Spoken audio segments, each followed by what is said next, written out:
Welcome to WUH Creator. Before we start, make sure to subscribe to the channel and hit the bell icon so you never miss our latest tech tutorials. In today's video, we're going to learn how to delete files permanently from your computer so that they're also removed from the recycle bin automatically. Let's get started. As you can see here, my recycle bin is currently empty. Normally, when we delete any file or folder, it first goes to the recycle bin instead of being permanently deleted. Let's take an example. I have a folder here on my desktop.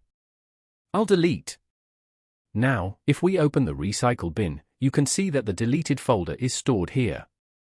If you ever delete something by mistake, don't worry. Simply right-click on the file and select Restore. The file will instantly return to its original location. But if you want to delete a file permanently so that it doesn't go to the recycle bin at all, here's how you can do it.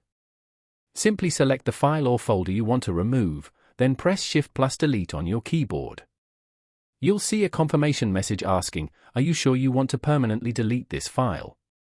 Click on Yes, and now the file is deleted forever. If you check your recycle bin again, you'll notice that it's still empty, meaning the file is completely removed from your system. Be careful while using Shift+Delete because once the file is permanently deleted, it can't be restored easily without using data recovery tools. And that's how you can delete files permanently from your computer quickly and safely.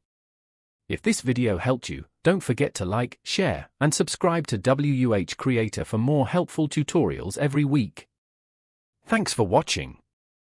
See you in the next video. Keep creating, keep learning.